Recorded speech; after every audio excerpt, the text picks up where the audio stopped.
Hello, viewers, and welcome again to Discovering Truth. And I am Pastor Forbes from the Gateway Abiding Word Ministries here in the Gambia. We started a series last week entitled Wholeness or Completeness. And we said we were going to run a 6-part series on this subject because the best way to relate to people, to relate to anything, is to come from the place of wholeness or completeness. We are saying that it doesn't mean that you won't have challenges in your life. We all do. But if we reach out and aspire to a life of wholeness, then whatever we join or become a part of or lend our strengths, our skills to, we'll be doing it from that place of wholeness, completeness, and not from the place of becoming a burden on people or even assuming we are a victim in a situation that has occurred. So we made a few definitions and explanations and descriptions of wholeness. We said to be whole means to be complete. WHOLE, a whole, not half, a whole, to be complete. It means to be unhurt. It means to be restored. There can be original wholeness, and through the process of treatment and counseling and help and readjustment and alignment, we can come into restored wholeness. And then we said wholeness means being intact, being together, free of disease, deformity, being physically sound and healthy, mentally and emotionally sound. We also said in wholeness, we're thinking of being unmodified, being entire. So when you say somebody who owns the whole land or the whole family came together, or as I used star female athlete Gina Bass, I said, for example, they can say Gina partook of the whole list of athletic events. That means nothing was left behind. She participated in each and in every one. We said to be whole means to be unbroken or uncut. We said it means to be concentrated in a particular direction. So it's directional concentration. Sometimes people say, I need your whole attention or your full attention. It means give me your undivided, unbroken, uncut attention. We say to be whole means to be complete, to be total, to be one, to be integrated.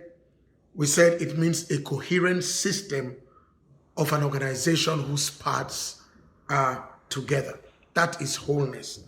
And when I look at my life and when I ask you to look at your life, that is our aspiration, that's our desire. That is where we want to come to. We want to come into wholeness in everything that we do. And so we said the journey of life, and this is where we start our second part this evening. The journey of life, even from before conception, from the plan, all things being equal, of a father and a mother, a husband and a wife who have decided in an environment of love, trust, togetherness, unity, friendship, have decided to procreate. And by the grace, the goodness, and the mercy of God, conception takes place. From that point, no matter other factors, at the front and the fore of the minds and the hearts of the parents should be a child or children being brought up in wholeness. The totality of their being, their personality, their mind, their will, their emotion, their intuitive capacity, whatever will become their skill, their training, their gifting, their motivation, all that will come together. And the truth is that as we grow up, I know you all know this phrase in Africa that says it takes a village to raise a child.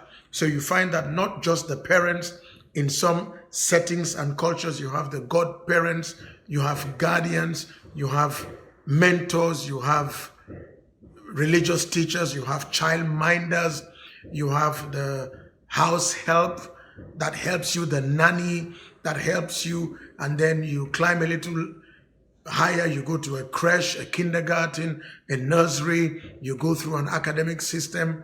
There are teachers, assistant teachers, etc., all the way to when you get your professor in university, you get your project supervisor, you get your mentor as an apprentice, as an intern. It is all geared towards bringing you and I into wholeness.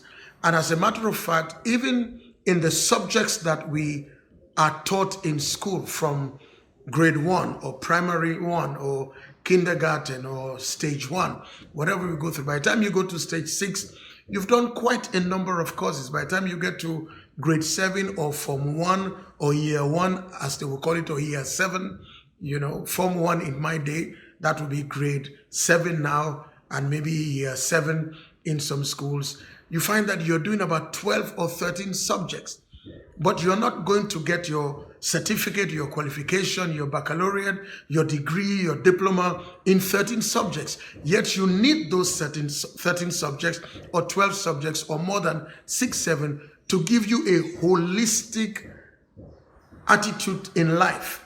When I went to university in Year 1, I was studying biochemistry, but I had to do a course called GS 103, General Studies 103, and it had to do with sociology. I remember we had to do books like How Europe Underdeveloped Africa, Walter Rodney, and things about Karl Marx and socialism. And I was like, what is the bearing of that on biochemistry? And then when you get to a certain level in my university, then the one I attended, you did GS 207. That's humanities. That's a bit of anthropology here, a bit of religion here, a bit of this and that. Why? Because the mindset is to produce you as matured, as wide-scoped, as widely read, as somebody whose mind has been stretched into critical thinking and critical analysis, and the person has developed an analytical mind. And of course, where I studied, they will tell you must be found worthy of character and learning. Not just learning, not just character, both. So, excuse the word holism. To make you whole, complete, integrated is the entire purpose of basic existence.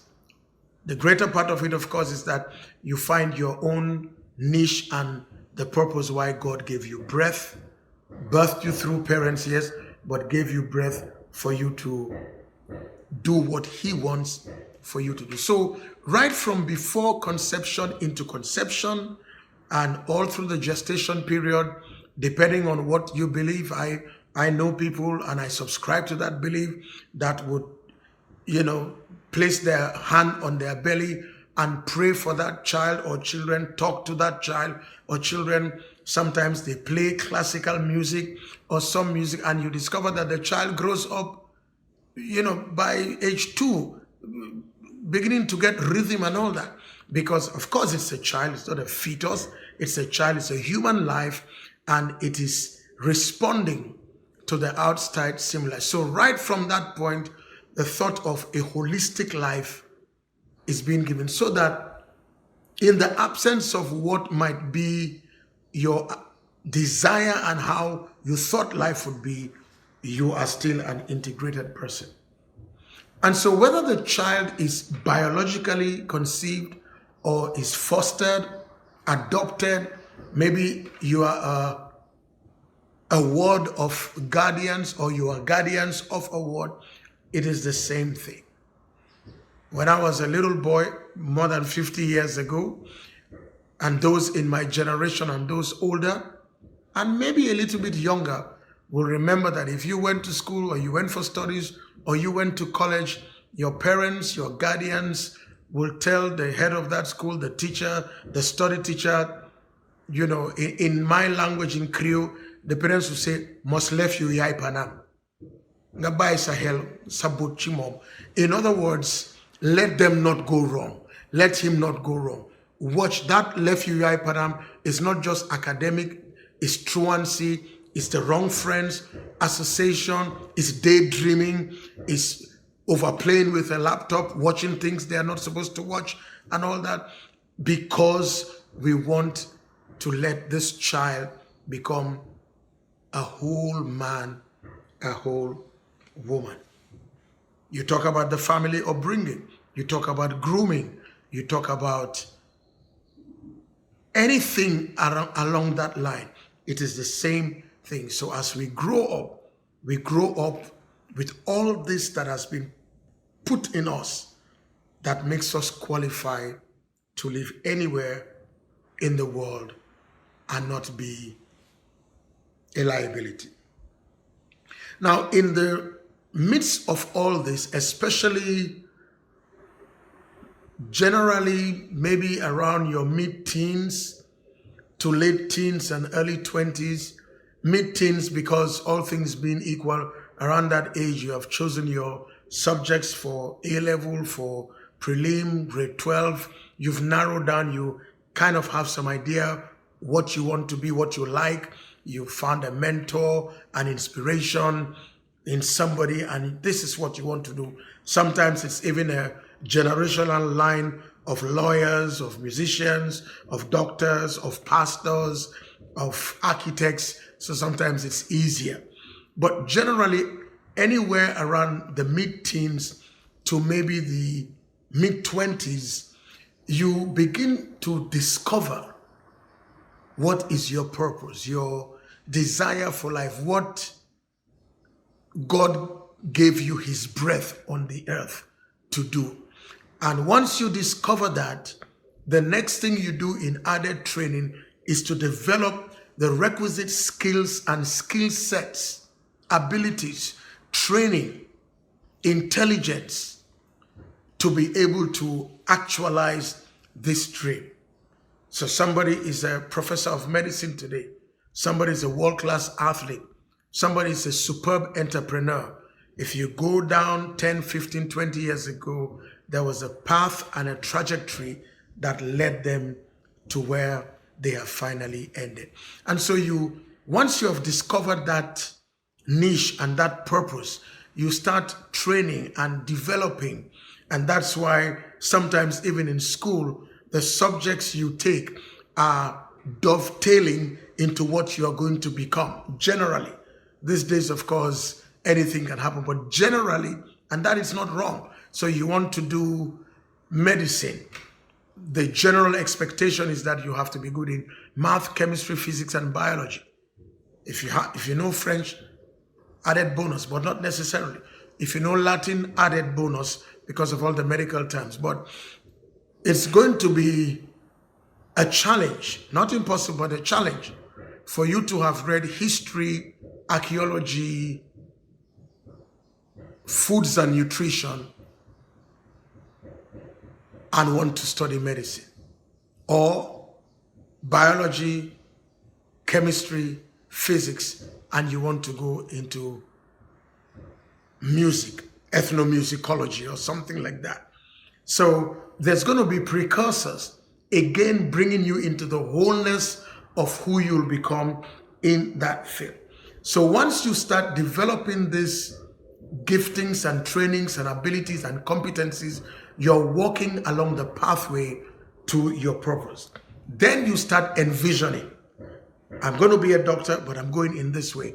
I'm going to be a lawyer, I'm going to do this way. I'm going to open a wonderful mechanic garage, it's going to be in that way. Because your own personal unique giftings also, which set you apart from everybody else, even if you're a twin, come into play so that you are not afraid.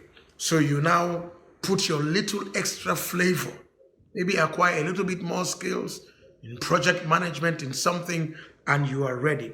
And then when you are ready, you now settle down, or you start the process of settling down into life, into living, into the business of living, and the business of being a functional member of society, the community, making sure that you contribute to them, and start thinking as age comes on, mid-30s, 40s, 50s, 60s, you start thinking legacy and how much you can leave for next generation in consideration of them. When we go through all that, and as we are going through all that, ladies and gentlemen, we develop friendships. We develop friendships. It is said in English, no man is an island. And the Bible puts it clearly, even before the English language came, that two are better than one. And woe unto the one person who falls alone, has no friend, has nobody to help. But even before that, we go all the way to the creation of man in the Garden of Eden. God looked at Adam and said, it is not good for him to be alone.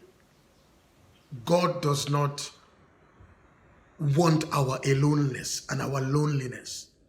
In fact, in the book of Psalms, in the 68th book or 68th chapter, actually there are 150 books put together like a compendium, but let me just say the 68th chapter. In the 68th chapter, it says God even places the solitary in families.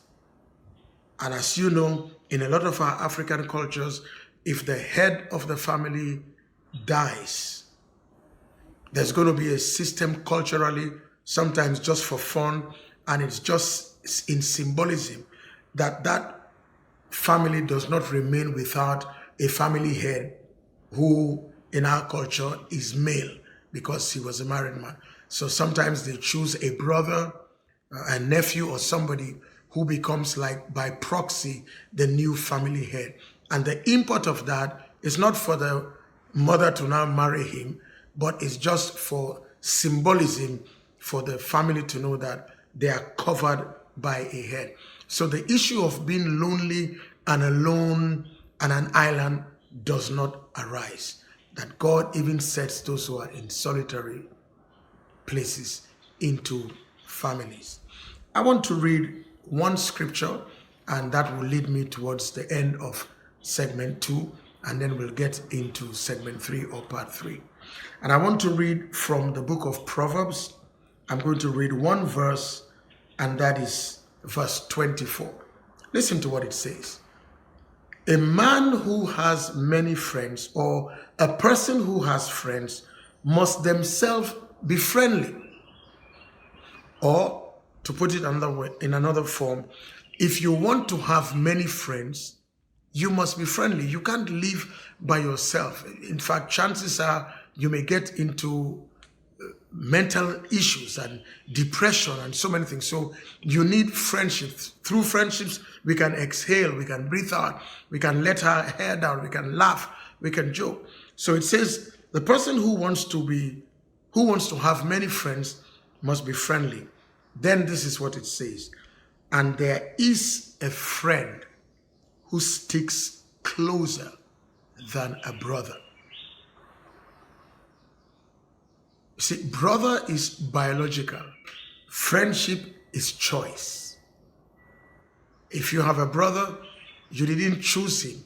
You either met him when you were born as his younger sibling, or he met you when he was born as your younger sibling. So that's by birth within the family. But as you grow up and walk through this journey of doing life, manifesting life to the glory of God, and showing wholeness and giving from your wholeness to another person, make sure you are that type of a friend that can come close beyond biology, the chosen friend. Because ordinarily, a brother will stick close to you. A brother should be there forever. A sibling should be there forever.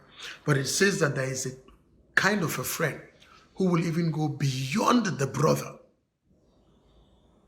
And that is true friendship. And there are two people in the Bible, as I close, who experience this kind of friendship. Two men, two gentlemen. One's name was Jonathan, and the other's name was David, Dawda. David had, for lack of a better phrase, a dysfunctional family setup. Jonathan was the heir apparent to his father's throne, King Saul, but they became friends, tight friends, to the point that Jonathan began to protect David from the anger of his own father who had planned to kill him. That's wholeness. It's no room for bitterness, envy, jealousy, pulling somebody down. Let's relate to one another in wholeness, because from friendship, we may climb the ladder into attraction, into relationships and marriages, into families, and by the grace of God, the cycle starts again. But it has to be anchored on wholeness. And I'll bring the second part to an end here, and may God keep us, may God bless us. May you consider the way you live, the way we all live, so that wholeness attends to us. And should we need help and counseling, I'm sure there are places we can seek for help, seek for counseling, so that we come into a repaired, healed, restored wholeness. So whenever we come into friendships, marriages, relationships, business associations, we come in wholeness and not broken, expecting to be fixed. Let God bless us all, and may He keep us until by His grace, next week, we continue in part 3. Have a good day. Discovering truth. Discovering truth.